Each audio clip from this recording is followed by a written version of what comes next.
Olá, minhas amigas e meus amigos. Estamos aqui no nosso Elas Podem Cast com uma série de entrevistas com as nossas candidatas do Partido Socialista Brasileiro, PSB. Hoje nós vamos receber uma candidata querida, amiga minha, formada em administração e pós-graduada em turismo. Nossa convidada de hoje tem uma história incrível de luta e muita superação. Aos 46 anos de idade, Cris Simões sofreu um AVC. Depois disso, fundou uma associação de pacientes onde trabalha prevenção da doença, atendimento e reabilitação. Com a pauta da saúde, Cris concorre ao cargo de vereadora por São Paulo, junto comigo e com a Tabata, 40, não esquece disso, e ela concorre com o número 40005. Prazer, Cris, ter você aqui. O prazer é todo meu, Obrigada professora. mesmo por aceitar. Adorei estar aqui. Que bom. Cris, sua pauta principal é a da saúde. Até, claro, pela sua história, pela sua superação. Eu gostaria que você falasse um pouco como foi esse divisor de águas na sua vida. Então, professora, em 2017 eu tive o AVC, eu estava sabendo que eu estava tendo um AVC. Cheguei no hospital público perto da minha casa, um PS, né, municipal.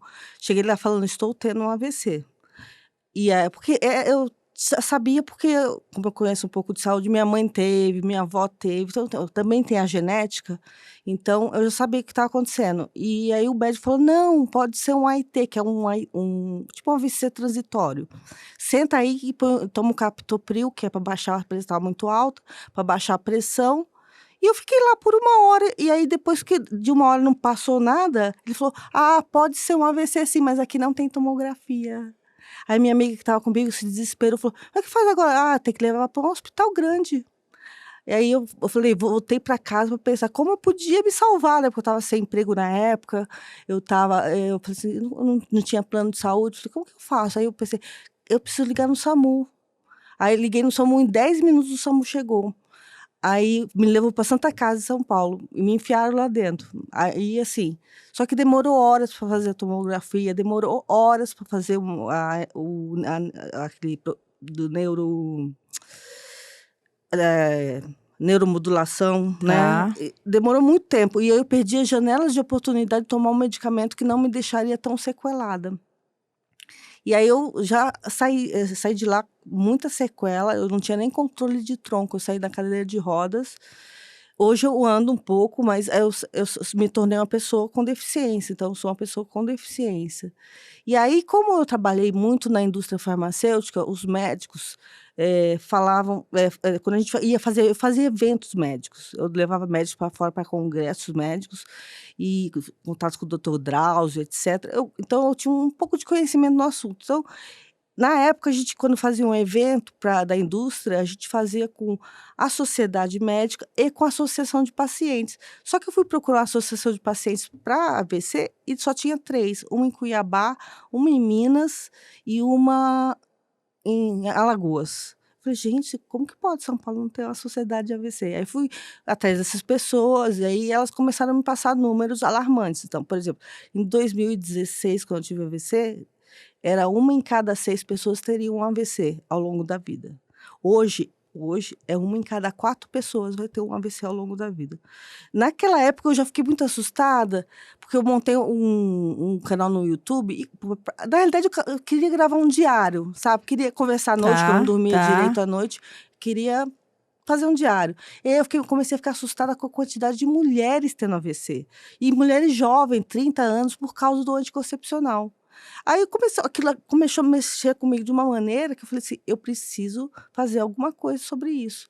E aí eu comecei a montar associação, tentei montar o máximo possível com pessoas que tiveram AVC também. E era, a princípio, uma associação só de São Paulo, mas quando chegou na pandemia virou a Associação Brasil, apesar que é só uma associação digital, né? A gente não tem ainda sede, mas a gente tem ajudado muita gente que chega no hospital. Os médicos não reconhecem que a pessoa está tendo AVC, principalmente jovem. Pensa que está bêbado, pensa que está tendo dando piti. Eu tenho uma amiga que, por exemplo, ela chegou sem falar, porque uma das sequelas, depende do local do cérebro, Tá. é a afasia, a pessoa fica sem a comunicação. E aí mandaram ela de volta para casa tomando um diazepam, dizendo que ela está tendo um chilique. E isso me assusta muito. E assim, passou-se 7 anos do meu AVC, e você vai hoje nos mesmos lugares e os problemas continuam exatamente iguais. Então isso me pegou com muita energia de tentar mudar esse quadro. E você, acredita que isso seja negligência ou desconhecimento? Acho que um pouco dos 2, né. Quando a gente fala de saúde pública, o médico da ponta que recebe, que é o clínico, ele não consegue reconhecer que a pessoa está tendo um AVC. E quando são treinados os médicos, o médico do PS ele acaba mudando muito, porque ele acaba sendo bom, e aí ele acaba indo para o hospital particular. Tem isso, e tem o caso do médico que realmente não sabe o que é AVC, porque ele acabou de chegar, ele olha pela característica da pessoa, ele acha que a pessoa está tendo chilique, não consegue mandar para um hospital grande. Então, a gente tem que fazer um trabalho muito grande da linha de frente de hospitais, de enfermeiros, mandar a pessoa para o local certo. Isso é o mais certo possível, porque tem como reverter. Hoje tem um medicamento chamado trombólise, e tem um mecanismo que chama trombolítico, que é como se fosse um stent que puxa a gordura do cérebro. Então tem recursos para evitar, está até no SUS já, mas se a pessoa Eu não ia chegar a tempo, eu ia te perguntar isso, então no SUS a gente consegue? consegue. Não é todo lugar que tem, Tá. né, tem que ser nos principais Hospitais. hospitais, porque tem que ter uma referência, tem que ter um tratamento. E então é muito mais esse desconhecimento do que recursos, É a muito grande mais, maioria. exatamente, e é uma falta de estrutura também. Porque se a pessoa, por exemplo, nem a maioria dos hospitais municipais não tem a tomografia. Tá. Então, se eles reconhecessem isso, porque eu não sei se daria para a gente colocar tomografia em todos os hospitais municipais, mas se ao menos eles soubessem reconhecer e falar assim, não, tem que ir para a Santa Casa, tem que ir para o Hospital das Clínicas, já ajudaria, entendeu? Não deixar a pessoa depois de horas ali, Aguardando, aguardando, tomando uma medicação que que não às vai vezes resolver. até mascara um pouco. Exatamente, muitos mascaram. Já recebi ligação de Santos, de pessoas que estavam lá com o irmão passando mal, e mandaram para casa, porque falou: ele deve estar nervoso, agitado", e morreu, e ele morreu. Eu até indiquei para ela chamar a polícia, eu falei assim, mas ficou tão grave que, se ele sobrevivesse, ele ficaria totalmente vegetativo. E eu falei: "Você quer ter um irmão vegetativo?" Aí ela falou: "Eu quero". Eu falei: "Então", mas infelizmente 2 dias depois ele veio a falecer. E na associação que você montou, qual é o teu trabalho com as pessoas? O que você faz para que você possa orientar e alertar as pessoas? Eu te pergunto, na sua associação, porque assim, eu já estou ficando aqui preocupada comigo, já quero ir para a sua associação para você, Cris, me orientar. Sim. Assim, existem as pessoas te procuram, mesmo que não tenham tido AVC, para você orientar, assim, me dá umas dicas, me fala o que eu sentiria para eu perceber que eu tô tendo um AVC? Existem 2 tipos de AVC, para começar, é o AVC hemorrágico e o AVC isquêmico. 80% é AVC isquêmico, né, 20% hemorrágico. Dos 20% do hemorrágico, só 20 pessoas sobrevivem, porque é uma veia que estoura no cérebro, então tem que abrir o cérebro para o sangue sair, para desinchar. Então, realmente, poucas pessoas sobrevivem ao hemorrágico. Quanto ao isquêmico, tem 2 situações. A gente tem como mudar esse quadro 80%, se tivesse atividades físicas, a pessoa não fosse estressada, fazer um check-up todo ano, teria coisa para a gente evitar. Então, como a associação trabalha com 3 pilares básicos, que é prevenção, e na hora do atendimento, uma atenção rápida, e depois a reabilitação. Então a prevenção é um fato muito importante para a gente. Então a Tabata, por exemplo, ela protocolou uma lei para a gente fazer o Maio Vermelho, poder ter um mês inteiro para falar do tema. Para as pessoas conhecerem, e também, por exemplo, a gente tem lugares que as pessoas possam aferir a pressão, ver que a pressão, porque às vezes um jovem não para que eu vou aferir uma pressão? Mas tem que aferir desde os 20, 30, dá uma olhadinha como tá, ver se é diabético, às vezes muita gente diabética que não sabe. Tudo isso causa AVC, entendeu? Então, assim, no hemorrágico existe uma dor intensa na cabeça, que a pessoa sente enjoo até, mas o isquêmico ele é muito silencioso, é o pior, porque ele é silencioso. Eu, por exemplo, tive ele dormindo. Eu acordei já assim, né, já paralisado do lado. E tem muitos casos, porque dizem que é um sistema no organismo, que as células mudam, e nesse processo, se você está com a colesterol alto, que eu estava e não sabia, que eu ia fazer check-up dali 10 dias, sobe a gordura para o cérebro, entupiu o cérebro, já era, entendeu? Sim, então a primeira coisa, e talvez a importante delas é a prevenção. É a gente ter uma cidade onde se fale do assunto, onde a saúde básica da família, que é um dever do município, esse é o dever na saúde do município, é dar esse atendimento e essa orientação, esses atendentes que vão da saúde nas casas, o médico da família, para poder orientar a família como um todo. Não, professor, eu digo mais, eu acho que a gente podia começar a educar nossas crianças a respeito de como se alimentar, porque, assim, hoje eu vejo, assim, que o pai, mãe, na minha época também, dava uma bolacha recheada, Sim. porque quem não gosta de uma bolacha recheada, né?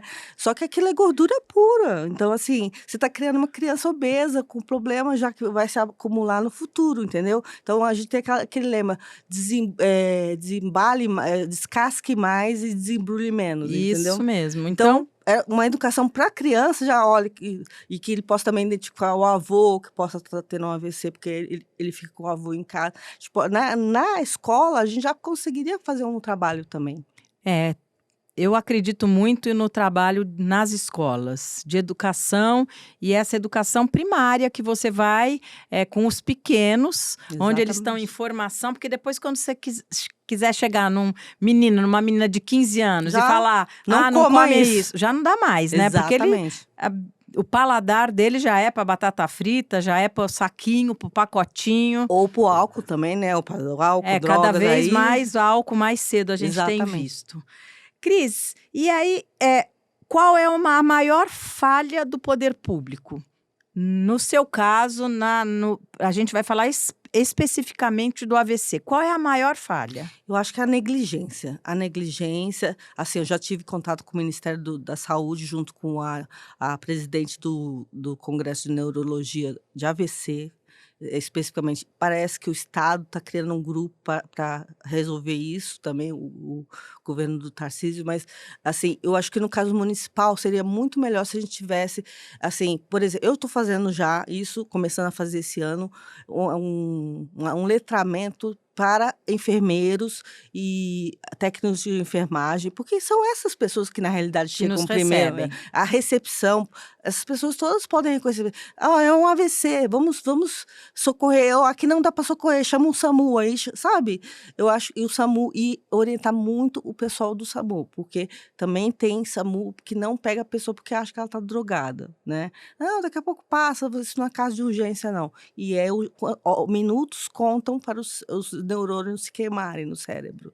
Então, a gente pode pensar que você eleita seria um projeto de lei seu para a gente capacitar melhor as equipes que atendem Com os certeza. pacientes sobre esse tema. Eu hoje, como associação, já venho informando muito os pacientes ou pessoas, mas assim, a gente precisa alertar a população em geral, né? E deixar treinado muito o pessoal da saúde pública para que todos consigam ver que a pessoa está tendo um AVC, né? Às vezes algum detalhe, por exemplo, um sorriso que a pessoa não consegue dar, às vezes uma enrolada da língua, alguma coisa assim, faz com que perceba que alguma coisa está errada com aquela pessoa. Essa é a diferença. Eu tive o prazer, o privilégio de trabalhar na pastoral da juventude, na Igreja Católica, com a doutora Zilda Arns.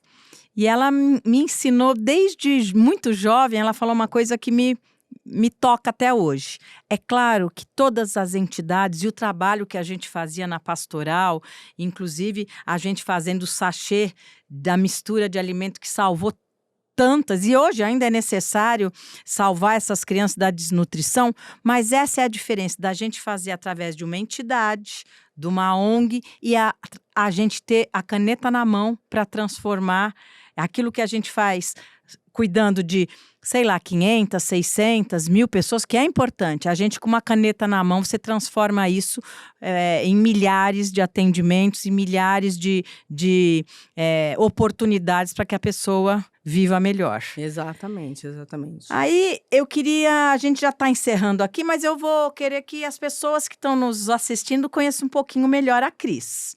Então, Cris, vamos lá, brincar. Eu falo e você responde rapidinho. Uma Tá bom. cor. Vermelho. Uau! Se eu falar vida, o que te lembra? A minha vida, ter sobrevivido. O que é religião para você? É algo muito espiritual, algo que eu me conectei muito depois do AVC. Muitas palavras sobre isso, mas eu me conectei mais depois do AVC. Foi importante para você uma Sim, fé, foi religião? muito importante. Assim, isso foi transformador em mim mesma. Porque num momento como esse, porque assim, mudar de ser uma pessoa, eu era uma mulher ligada no 220, fazia evento, fazia contatos, de repente ser separada, porque a sensação é que você é parada, né? Eu hoje dependo da minha irmã para muitas coisas, eu dependo de estranhos para muitas coisas, então assim, mas eu sinto assim que eu saio com segurança, às vezes sozinha, sabendo que Deus está me olhando, sabe? Tipo, vai pôr alguém bom no caminho. E geralmente acontece Que isso. lindo, que lindo. Um sonho, Ser vereadora. uma palavra bonita, Amor, uma palavra feia. ódio. Político, o que é política para você? Para mim é isso, política pública, fazer para a sociedade ter uma sociedade melhor, uma educação fundamental. A educação me fez ser quem eu sou. Eu vim da favela, então assim, eu estudei bastante, eu gosto de estudar. Sempre que eu posso ver uma criança, eu dou um gibi, dou um livro de presente. Eu acho que isso fez total diferença na minha vida, a educação. Incrível. Agora nós vamos fazer uma brincadeira. Hoje é dia 6 de outubro, de manhã. Vamos levantar, vamos acordar, vamos votar. A gente vai lá, vota primeiro. É importante a gente falar que a gente vota primeiro em vereador. A vereadora aqui no caso. No nosso caso, porque nós queremos e precisamos de mais mulheres eleitas. Então a gente acorda, vai lá e 40005 plerim. Exatamente. Depois a gente vota 40. para prefeita, 40. Vamos votar na tábua, até claro, porque a gente precisa de mulheres eleitas. Aí vamos para casa, esperar. Deu 21 horas e saiu o resultado. A Cris Simões está eleita. Qual é a primeira coisa que você vai fazer, Cris? Acho que eu vou agradecer todos que me elegeram, né? Porque é um voto de confiança importante na minha pessoa e no trabalho que eu quero fazer. E eu vou aguardar, assim, eu vou ficar meio incrédula, acho que eu vou ficar meio impactada, assim, será? Mas, assim, vou ficar muito feliz e eu acho que eu vou conseguir fazer, vou ter a certeza que vou poder fazer muitas coisas no futuro. Agora você vai contar para quem está nos assistindo por que votar na Cris Simões. Então, pessoal, eu estou aqui para ajudar toda a população não ter um AVC ao longo da vida, para não, ou se tiver, que seja atendido rápido e que, se tornar PCD, possa ter sua acessibilidade concluída, ser possível atendimento médico, tudo possível para se reabilitar. Você que tem um familiar ou alguém que conhece alguém que teve um AVC e sabe que como é difícil isso, principalmente na periferia, que eu sei que isso é uma situação que afeta mais a periferia, confia em mim que eu estarei lutando pela causa nossa causa, né? Eu sei que a maioria tem um pai na cama, uma mãe, então, assim, eu estou aqui para representar vocês. É isso aí, 40005. Vem com a gente. Obrigada, Cris. Obrigada foi um prazer, a você. viu? Foi ótimo, professora.